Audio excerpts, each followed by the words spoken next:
बिस्मिल्लाहिर्रहमानिर्रहीम। अस्सलाम वालेकुम डियर स्टूडेंट्स। प्रेप एक्सपर्ट के प्लेटफॉर्म से एंट्री टेस्ट प्रिपरेशन सीरीज़ की एक और वीडियो के साथ आपका इंस्ट्रक्टर ज़ीशान खान आपके साथ मौजूद है। और आज की वीडियो में हम क्या बात करने जा रहे हैं, किस चीज़ के हवाले से बात करने जा रहे हैं, उससे पहले मैं आपको ये बताना चाहूँगा कि बहुत से ऐसे बच्चे हैं यकीनन जो एफएससी के बाद या तो डॉक्टर्स बनना चाहते हैं या फिर किसी इंजीनियरिंग यूनिवर्सिटी वगैरह में जाना चाहते हैं। तो हम स्पेसिफिकली बात कर रहे हैं एमडी कैट की, यानी कि जो लोग डॉक्टर बनने जा रहे हैं उनके लिए क्या क्या चीज़ें ज़रूरी हैं। जाहिर है आप एंट्री टेस्ट में अपीयर होते हैं, उसके बाद एग्जाम्स देते हैं और फिर उसके बाद अगर आपकी किस्मत अच्छी है और आपने अच्छे तरीके से तैयारी की है तो आप डॉक्टर बन जाते हैं और आपका मुस्तकबल संवर जाता है। लेकिन बहुत सी ऐसी चीज़ें हैं जिनके हवाले से हमारे स्टूडेंट्स नहीं जानते, तो उनके लिए गाइडलाइन के सिलसिले में ये हमने एंट्री टेस्ट प्रिपरेशन की एक सीरीज़ का आगाज़ किया है और जो आज हम इसमें डिस्कस करने जा रहे हैं। And remember this video is going to be very important. इसको शुरू से लेके एंड तक सुनिएगा। बहुत से ऐसे सवालात जो ऑलरेडी आपके जहनों में मौजूद हैं वो उनका जवाब आपको यकीनन मिल जाएगा। तो आज हम किस चीज़ के हवाले से बात करने जा रहे हैं जी? आज हम बात करने जा रहे हैं difference between FSC and MD CAT preparation. सबसे इंपॉर्टेंट चीज प्रिपरेशन होती है आपकी एंट्री टेस्ट की। और इससे पहले चूंकि आप 12 साल एक ट्रेडिशनल एजुकेशन के वे में चल रहे होते हैं, वहां पर तैयारी वगैरह कर रहे होते हैं, तो थोड़ा सा बड़ा अजीब सा लगता है जब आप यूं ही एंट्री टेस्ट की तैयारी करने आते हैं, because hell of difference between आपकी traditional education and entry test preparation. तो आज हम स्पेसिफिकली बात करने जा रहे हैं इस टॉपिक के हवाले से कि डिफरेंस क्या होता है एफएससी की प्रिपरेशन में और एंट्री टेस्ट की प्रिपरेशन में। तो हम इसका आगाज करते हैं। प्रिपरेशन स्टाइल, सबसे पहले हम इस चीज के हवाले से बात करते हैं एफएससी और एंट्री टेस्ट। एफएससी में आपकी कंप्लीट बुक आपने पढ़नी होती है, मतलब जितने भी आपके सब्जेक्ट्स हैं उन तमाम की कंप्लीट बुक यानी कि थॉरो स्टडी आपने करनी होती है, उसमें से कोई भी चीज आप छोड़ नहीं सकते। उसके अलावा जहां तक एंट्री टेस्ट की बात है तो वहां पर सिलेक्टिव सिलेबस होता है, सारी की सारी जो है वो बुक्स थॉरो आपने नहीं पढ़नी होती, उसके अंदर आपने सिलेक्टिव स्टडी करनी होती है। पहला डिफरेंस तो ये याद रखें। उसके बाद हम अगर बात करें तो प्रिपरेशन मटेरियल क्या होता है। प्रिपरेशन मटेरियल में एफएससी के अंदर आपकी सिर्फ टेक्स्ट बुक्स होती हैं, ठीक हो गया। टेक्स्ट बुक्स होती हैं जिनको आपने पढ़ना होता है, पढ़ के आपने एग्जाम पास करना होता है। But as far as entry test is concern, वहां पर टेक्स्ट बुक भी आपकी मौजूद होती हैं जो आप एफएससी में पढ़ के आए होते हैं। उसके अलावा साथ हेल्पिंग बुक्स भी होती हैं या रेफरेंस बुक्स भी होती हैं जो आपको मिल जाती हैं या जिस एकेडमी से आप कर रहे हैं वहां पर आपको प्रोवाइड की जाती हैं। तो यहां पर यह डिफरेंस आप देख लें कि टेक्स्ट बुक्स हैं सिर्फ और सिर्फ एफएससी में, और यहां पर टेक्स्ट बुक के साथ साथ हेल्पिंग बुक्स का एडिशन हो जाता है जिससे आप प्रिपरेशन के अमल को आगे अपना जारी रखते हैं। अब हम बात करते हैं नंबर 3, प्रिपरेशन ड्यूरेशन। जी हां, प्रिपरेशन ड्यूरेशन ये बड़ा क्रिटिकल पॉइंट है।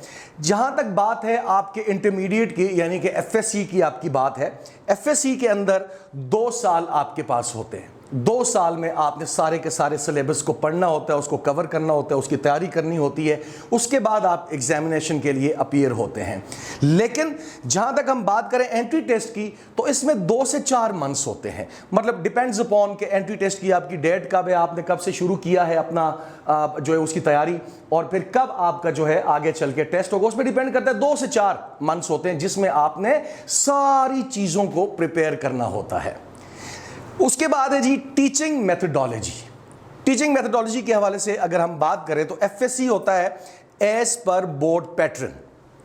अब उसके अंदर देखें आप एज पर बोर्ड पैटर्न, किसी बोर्ड की क्या रिक्वायरमेंट होती है, किसी बोर्ड की क्या रिक्वायरमेंट होती है। डिफरेंट पाकिस्तान के अंदर आपको पता है बहुत सारे बोर्ड्स हैं, उन सब का अपना अपना एक पेपर पैटर्न है, उसके मुताबिक जो है वो टीचिंग की जाती है, ठीक है। यानी कि शॉर्ट क्वेश्चंस भी होते हैं, लॉन्ग क्वेश्चंस भी होते हैं, उसके अंदर एमसीक्यूज भी होते हैं, बहुत सी और चीज़ें आ जाती हैं। लेकिन एंट्री टेस्ट के अंदर आपका जो है वो टोटली एमसीक्यू बेस्ड होता है, टोटली। उसके अंदर कोई एक्सप्लेनेशन नहीं होती, ठीक है। उसके अंदर सिर्फ और सिर्फ आपके एमसीक्यूज होते हैं। लेकिन यहां पर एफएससी अगर हम बात करें तो ये बोर्ड पैटर्न के मुताबिक होता है, ठीक हो गया जी। अच्छा, अब हम चलते हैं पेपर पैटर्न के ऊपर। एफएससी में जैसे मैंने पहले अभी इस पॉइंट पे बात की थी, जो एफएससी का आपका पेपर पैटर्न आता है उसमें आपके एमसीक्यूज होते हैं, शॉर्ट क्वेश्चंस होते हैं और लॉन्ग क्वेश्चंस होते हैं जिनको आपने अटेम्प्ट करना होता है। एंट्री टेस्ट में ओनली एमसीक्यूज, जस्ट एमसीक्यूज, ठीक है, ये तो आपको डिफरेंस पता भी है। उसके बाद अगर हम बात करें सब्जेक्ट्स ऑफ एग्जामिनेशन, मतलब आप जो हैं वो सब्जेक्ट्स कौन कौन से होते हैं जिनका आपको इम्तहान देना पड़ता है इन दोनों कैटेगरीज के अंदर।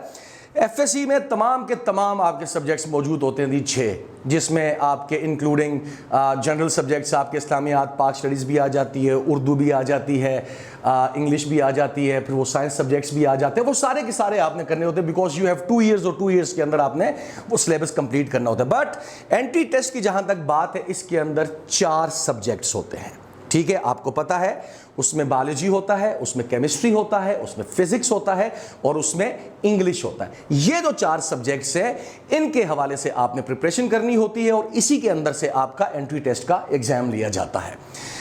डेप्थ ऑफ नॉलेज, एफएससी, वो हम बचपन में बात किया करते थे कि जी रटालाइजेशन is the best qualification for the examination.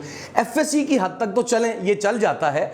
जैसे यहां देखें ना, रोट लर्निंग एंड मेमोराइजेशन, यहां पर आपने लॉन्ग क्वेश्चंस याद करने हैं, शॉर्ट क्वेश्चन याद करने हैं, या फिर कोई टेक्निकल ऐसी चीजें होती हैं जिनमें रटा नहीं भी होता, हम उसमें भी रटा लगा लेते हैं और काम चल जाता है, उसमें कोई ऐसा इशू नहीं होता, चल ही जाता है।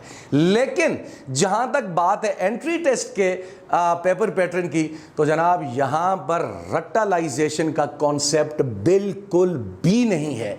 यह अपने जहन से आप निकाल लें कि यहां पर रटा लग ही नहीं सकता, सवाल ही नहीं पैदा होता। अब देखें, deep concepts and critical thinking skills आपको चाहिए होते हैं, ठीक है, which are not basically required in this part. लेकिन यहां पर आपको डीप थिंकिंग और क्रिटिकल जो है वो एनालिसिस आपको चाहिए होता है, जो आपने करना होता है। अदरवाइज फिर आप इस चीज को पास नहीं कर सकेंगे। रट्टा विदाउट रट्टा, अगर आप यहां लगाना भी चाहेंगे आपको कोई मौका ही नहीं मिलेगा रट्टा लगाने का। जी भाई लगाना कैसे है रट्टा, ठीक हो गया। बात करेंगे आखिरी पॉइंट की, 8वां पॉइंट, स्टडीइंग अप्रोच। एफएससी के अंदर जी आपने consistent and regular study routine रखनी होती है, which is sometimes you feel boring, ठीक है। लेकिन जहां तक बात है एंट्री टेस्ट की, तो स्ट्रेटेजिक अप्रोच, एमसीक्यूज, प्रैक्टिस के हवाले से ये सारी बातें होती है। प्रैक्टिस आपने, practice makes the man perfect, ठीक है, ये तो आपने सुना ही है। वहां पर प्रैक्टिस प्रैक्टिस एंड प्रैक्टिस, उसमें मजा भी आता है अगर आप उसको सही तरीके से कर रहे हैं। जैसे फॉर एग्जांपल मैं इंग्लिश का एक पैसेज आपको देता हूं जी, एफएससी के लेवल पे आपने जी उसको पढ़ना है और उसके आपने आंसर्स देने हैं जी। लेकिन वही पैसेज अगर आपका एंट्री टेस्ट में हम देंगे तो आपने उसको क्रिटिकली पढ़ना है कि इसके अंदर से कौन कौन से क्वेश्चंस आ सकते हैं, कौन सा वर्ड आ सकता है, सब्जेक्ट वर्ब एग्रीमेंट किस तरह से आ सकता है, एडजेक्टिव के प्रॉब्लम किस तरह से आ सकते हैं, फलां के प्रॉब्लम, वो क्रिटिकली आपने उसकी स्टडी करनी है। तो ये डिफरेंस होता है एफएससी की और एंट्री टेस्ट की प्रिपरेशन में। आई होप बहुत से जो सवालात आपके जहन में थे उनका जवाब आपको मिल चुका होगा। ये हमारी सीरीज जारी है प्रेप एक्सपर्ट के प्लेटफॉर्म में। इंशाअल्लाह मजीद भी आगे आपके साथ हम आएंगे और मजीद वीडियोस भी आपके लिए लेकर आएंगे। हमारा साथ आपने देना है और इसी तरह से प्रिपरेशन जो है वो आपने करनी है। Till then, see you, take care, bye bye.